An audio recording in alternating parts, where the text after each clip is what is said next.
Hey, what's going on, guys? Hope everyone's having a great night. It is Monday here, uh, 9 o'clock, so just wrapping up the evening, and I wanted to go over the trades from today. I ended up having two SPX shorts that were both successful, both pretty big wins, and then we ended up having Unity, which ended up running about 35%, and then it had one loss. So pretty healthy win to loss ratio, 3-1. It could be argued that that loss, I probably should have held it a little bit longer. That's one of the downsides though to alerting is I'm just aware people are following me. So after multiple wins, I do try to be a little bit less risk tolerant, and I try to abide by my percentage stops or things like that, and just protect those winners. So I think I lost about 18%, 20%. I probably should have held to like 25 to 30. That would have put me right at that 15-minute candle close. I would have stayed in that trade, and that would have been 4 for 4. I think that those contracts went to like 40% or something. But all in all, I think I lost about 1,000 on that one. I was up 2,500 on the day, so that set me back down to 1,500, but still a really good day, right? And I'm not going to complain about it. But yeah, that was pretty much it. Just wanted to review these really quickly, and just I guess put out there too. I usually don't trade Mondays. If you guys don't know, Mondays are usually going to be your range days, and I use Mondays really to gather or collect data on how the daily candle is about to print. And on top of that, I get a read for the tape. I see if there's any continuation or any like kind of weakness off of the Friday weekly candle or the previous weekly candle. And then on top of that, too, you got to realize that a lot of the market is going through two phases, or I guess technically three, right? You have consolidation, accumulation, or distribution. And usually Monday is that precursor, right? It's setting up one of those two. It's usually a consolidation that's either setting up distribution or an accumulation. And we'll see that finish out by Wednesday, where you'll typically have your high or your low of the week. And then Wednesday, Thursday, Friday are the days that you kind of want to trend, right? That's where you'll have those trend days that you can jump in on, and it's either distributing or it had accumulated and now it's kind of marking up. And those are the days we want to trade as options traders. So that's why I usually sit out Mondays. Today, I saw some stuff that I really liked. If you guys didn't know, on SPY this morning, we did print a dark pool level down to 453.77. I have that marked here. I'm sent off. It's this little white line here, but I guess we should start from the top down, right? I mean, daily chart here is pretty crazy, pretty extended. If we take a look between these two red lines up here, right, we end up having this nice little zone where the gap initially was, okay? Let's pull this out to like February just so we can make this easy to do. See this little white box here, that was the gap. I usually don't like to trade into the gaps, and I usually view gaps as like targets for sell side or buy side. So pretty interesting that we pushed up right to this spot, printed a doji, very short or low volume day here Friday. That's considered an anomaly though, just because it was a short day. They closed at 1 p.m. Eastern. So I'm not really going to count that day. But what we're seeing here is an opening in this level too. We're not seeing a gap above. We're not really seeing anything like that. And just how price was trading today, if I can talk in hindsight, it felt a little bit weird, and I was suspecting some kind of micro distribution. So it was weird to see that those dark pool prints did come in at 453. We have one down at 451, which is also a weekly level that hasn't been retested. Just a lot of things that are lining up for a potential sell-off. Not a sell-off, I shouldn't say that. Just a kind of a pullback here. We also have potential rebalancing of books as well as just in general, right? A lot of people rebalance end of November going into December. And a lot of names are pretty far away or pretty far extended from their 20, 50, and even 200. They're getting pretty close to their 200 moving day averages. A lot of big money will trade off of that. So it's pretty interesting to see where we're at. Um, that's enough of that though. But I did mention too, like if we ended up getting some kind of rally through this spot, I was gonna long above 458 and take a 2 point scalp up to 460. That's purely based off of like gamma exposure, right? We have a pretty clean spot from 458 to 460 for that 2 point scalp. But until then, right, I'm not gonna take calls. I'm just gonna kind of chill and look for short opportunities or no trade at all on SPY. But this morning, print came out, right? I ended up kind of looking at the chart. And if we delete this now really quickly, you guys will understand what those two levels are now, just for reference. We had this interesting spot. I want to know, or a lot of people wondered probably why I went short here. It's pretty simple, right? If we take Friday's price action, we just chopped in this range forever. And what we really created was a lot of liquidity or bids, right, at this lower level here. And of course, we opened above that, and it, oh no, oh yeah, so we ended up kind of spiking up initially. But what we ended up having, right, was this very, very weird rally at the very end of Friday, which came in like the last like 30 minutes, and it didn't really make much sense. I know it looks weird on Thinkorswim, but it just really pushed back up to 455.49 and then sold back off. So what I ended up doing was I took not just the close, right, because the close is up here kind of at like the gap level, but I ended up taking the lower wick up to my gap level, and I just made like a small resistance or supply zone, which, I mean, it already tied into the supply zone as is, right? We were in this gap level. I just kind of refined it a little bit. And I was looking to short anything really that went up to 455.28, which was that lower wick, all the way up to 455.49, which is the top of the gap, right? And of course, we had this nice little move up initially, and this is exactly where I took that short side trade with SPX. I got 1.8 fills, and I ended up taking these to, I think, like 2.9 or 3.10 or something like that. This was a huge win for me personally. And target, like I said, I was trying to get this on a break under 454.73, which was Friday's low, purple line, and then trade it down to that print at 453.77. You didn't get that, of course. We ended up getting this like little consolidation here. Of course, buyers ended up catching it, but I had no interest really to go long. I did mention that. I'm not trying to go long just yet, especially up here. But these had like a nice little bid that was built here, and then it started to rally back up. Now, this ties into my second trade where I ended up taking a look at two levels, right, where we had our Fibonacci retracement. We can just kind of pull it from high to low because that's the direction we were trending initially. And we had this little sweet spot here between the purple and the 618, right, which is our previous day low to our 618. And this was where things got a little bit hairy. I entered the trade, as you guys can see, on this little wick here, right? And this 5-minute print started to push up, and it started to pull back down. This is where I got into that trade. And then, of course, the following 5-minute candle, we ended up having, I think it was delayed news, right? We had news come out from this morning, and then 5 minutes after, the following print is what really sent this. Luckily, I mean, you guys kind of know, I take a short at a level and I'll risk a level, and I was willing to risk from the 618 entry all the way up to high day. I ended up going down like 38-40%. So when I took this trade, I was actually pretty pissed because, I mean, I had lost all of my gains from the sell-off in the morning. I was down like, I showed you guys, I was down like $1,800, and I would have been down more had it actually cracked high a day, but we ended up getting the sell-off just slightly below, and then I added into the trade, right, as we started to get confirmation on this candle, right, we kind of opened here, pressed up, and then it started to move its way back down. And once it broke back underneath the open, that's when I added in. I think initial fills were like 210, and then I ended up getting my average down to, I think, 1.8 or 1.9. It might have been 2. Somewhere in that range, 3-point range or 30-point range. But with SPX, that can happen very quick. But this ended up selling right back off, right, all the way to previous day low, right, and then it started to make its way back down. Once again, though, it was pretty frustrating because we kept catching this little zone here that had been established early in the morning. These, though, I ended up setting a hard set or a hard limit order at 2.4, 2.5. So, I mean, a 1.9, 1.8, all the way to a 2.5 is still a really good gain. And I wasn't really looking to trade this now back to that dark pool print just because, I mean, this level had obviously been consolidated at in the morning. And I just wanted to take profits, especially being down 38-40%. I just wanted to kind of get out of that trade. So I ended up taking about like a 40% win on this.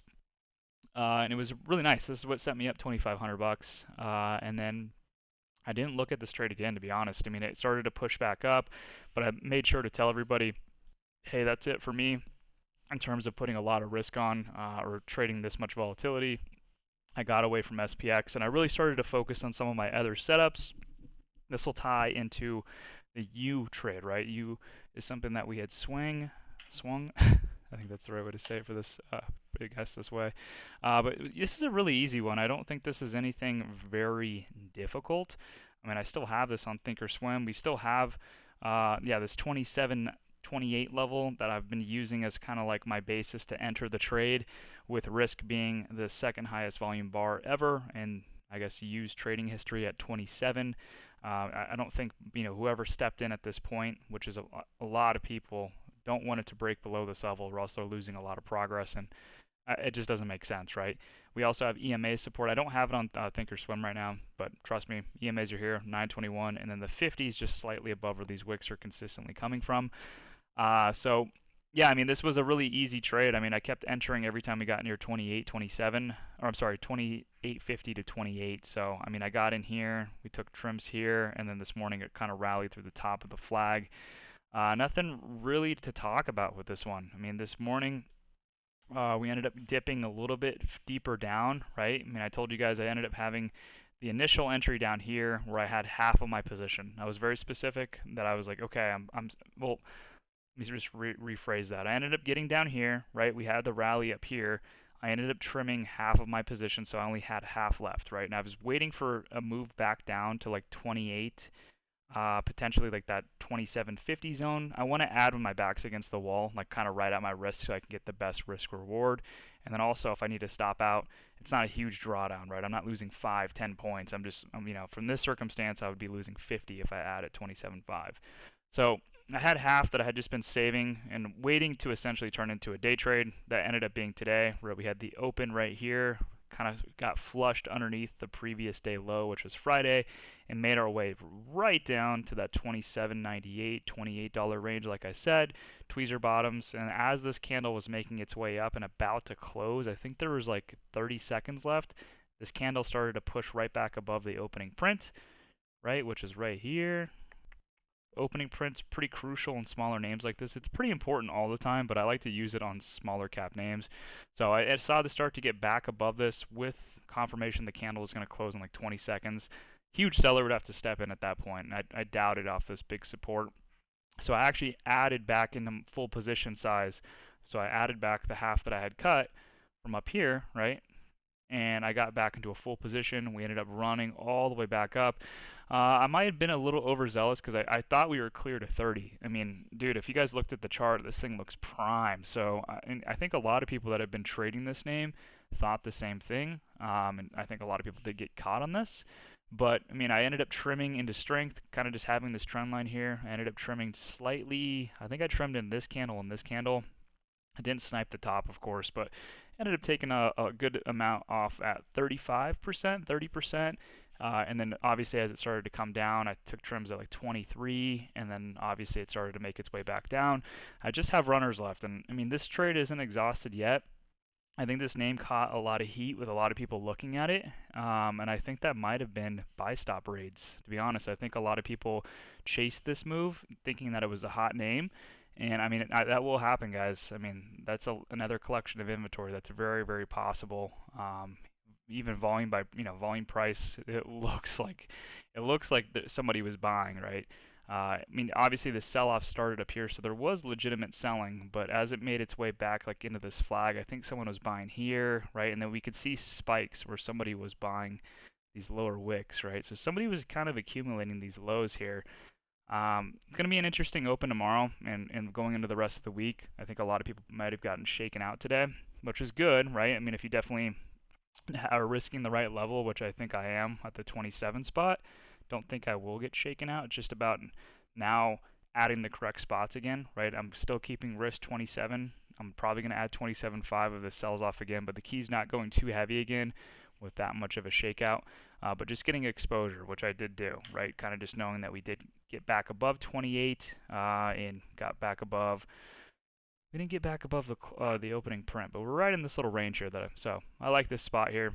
And then let's go to the loss really quickly. Ended up taking the loss here on SPY. I have to clean this bad boy up. Oh, I mean, it's the same exact thing, guys. So if we take a look, I can get rid of this. You guys understand what that is, right? I mean, that was, like I said, it was the gap mixed with the close, right, from Friday. Let's get rid of the 618. I'm trying to do this all in one take, too. And then what was this the gap? No. Oh, didn't mean to do that. Yeah, I think this is the gap. I don't want to go to the daily, but long story short, right, if you guys can kind of understand what I was trying to do, I was basically trying to short this high right here, and I think I got in a little bit early. I think I risked, and this is why like trading can be difficult, because you You think you see stuff before that ends up happening at times, especially if you're reading price action a certain way, which I was. I was obviously short side biased. But this ended up making its way back up to the opening print, the high of it, right? And this is also orb high, I believe, right? Oh, this is the 5. Oh, it's the same thing. Yeah, so this is pretty much your orb 15, right? As well as like the opening print. I usually use the 5 minute for that, but we ended up making our way back up to it, right? We ended up getting up to this zone. We had this big wick out right here where I thought like, oh, okay, we have like a liquidity trap here. This is probably gonna, fake out buyers, probably gonna come right back down. I think I got in on this candle, and I was green on it for a little bit. Started to trickle back up, made its way there, and obviously at this point I probably should have detected, it's not clean, right? But we're definitely making higher lows, right? We get this here, here, we have here, and it's just inch by inch, bar by bar, going higher low, higher low. The volume was incredibly low, so that's probably why I was expecting something to happen. If you guys looked at Trade Ticks too, telling you guys you got to be careful with this because it can be a pain in the ass. There was a huge negative Gex level down to 454. Might have been in my head as well, so I was trying to get into a trade beforehand and maybe front run. But yeah, this ended up pushing up all the way to 455.49. This is why I was so pissed, because look how much I got stopped out by. I mean, as this broke through this level here, right, the initial print. I'm sorry, that I shouldn't. Let me clarify. The opening 5-minute print, which was the initial high of day, right? After we had swept it, we ended up finally breaking it here at 11 o'clock. And if we just take that level to the high, right? Like that's what I said, man. It was 26 cents, guys. I got stopped out by 26 cents on SPY with 2 days till expiration. Like I said, it was a very controlled loss. I wasn't upset with it. It was just I was protecting the 3 wins.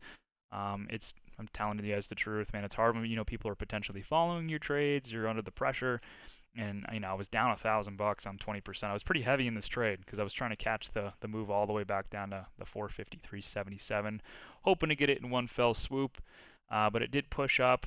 This is another thing too. It didn't even break my risk. So looking back on this, probably should have held for like that extra 5% just to see, right? Give me a candle close over the top. Otherwise, right? I mean, we would have caught this, and this would have been. Well, I wouldn't have got it up here. It would have been. Let's just take it from where I got stopped. That's. Oh shit. Dang it. Whatever. It was about $1.50, right? Something like that. I don't know what percent it was, but it was a pretty good move. Yeah, $1.13. So, yeah, it would have been a nice little win there. Of course, though, I mean, if we even just take a look at where it caught, like, same thing, guys. Kept catching the same spot. So there's a big bidder down here. It's going to take us a little bit to get through this guy, or maybe we'll have to get a gap down, retest it from under. If we gap down, though, guys, we end up breaking this, I think a lot of people are going to get caught shorting the lows because they don't know that this is here, right? The 453.77 dark pool could get a little sticky. But, yeah, man, that's all I have, guys. I try to do this as best as I can, try to clarify any of my thoughts as best I can. I like doing this too because I have Thinkorswim on my left chart, right, where it's fresher charts, so I have to almost like rethink why I got into those trades, and I can call myself out like, dude, that was shitty, or okay, that was a good trade. I know what I saw. Because remember, it's in a different environment when you're actually in the game and you're actually trading. It's a lot easier to do things in hindsight and like review them afterwards. It's kind of nice to go back through and be like, what was I thinking, But this was pretty much all today. Like I said, 1,500 on the day. Small paper cut on the 20% L on SPY, but I did swing a couple cons. I got into that again. I did this on like the regular chat though, so I don't think this really counts. But I did put like I want to re-swing the 454s, mainly because the same exact concept, right? We had the high, sold down, hit the demand, and then we pushed right back up. And where do you think we hit, right? Opening print high. Sold right back down. And then this is where I trend. We had the 15 minutes after hours. I got out like somewhere in this little spot here. I think I have 2 cons left. So I ended up coming back a little bit from the. I think I'm actually only up like 1,700. I think I only made like 230 on that. It wasn't anything crazy, but yeah, guys, that'll be all. That'll be all. Hopefully this articulates things. Hopefully I walk through it really nicely. It looks simple. I mean, sometimes because it is. I mean, that wasn't anything crazy. I definitely had an edge on SPY just because of those prints. It's not always going to be that way. And then Unity paid dividends from just the patient ads. And then you guys kind of hopefully understand my mindset with swing trading. I like to start light because swings, you're trying to capture overnight moves, right? You don't need a lot in terms of exposure because you're expecting bigger moves overnight. to really, I almost said yak up, rack up those delta points that you're moving overnight, right? And that volatility will spike. IV will open up nice. So you're getting a lot of variables on your side, and you don't need a lot on your, in your port whenever you're trading these because of those overnight moves. Now, whenever they end up selling down to a level overnight and it's a really good buy level, I like to turn those swing trades into day trades, and then I scale out accordingly. That was one of those circumstances with you. I did that with AMD. If you guys remember AMD, NVIDIA beat on earnings, but it stayed flat. AMD ended up selling off a little bit, but to a key support. I was only 3 contracts on AMD because I knew I was going into a binary event, but then I finally got the trigger. Like, hey, we were down at 16, or I think it was like 118, right? 116. Beautiful spot, double beat. Tech looked real primed, right? I knew that there was that 121 level that had been absorbed, and I ended up just kind of sizing into that trade and turned it into a day trade. So things like that. Probably gonna do the same thing to Unity again, if I'm being honest, but that is usually how I trade swings. If you guys are newer, so take it for what it is. You guys can choose to copy that or do whatever you want, but I'm usually pretty safe with the swing side unless I see something I like and I turn it into a day. So that is going to conclude this little recap. I hope you guys enjoyed. I'll probably toss this up on Twitter as well. Might as well. Shit. Don't really care. But I will catch you guys later. Let's be safe for the rest of the week.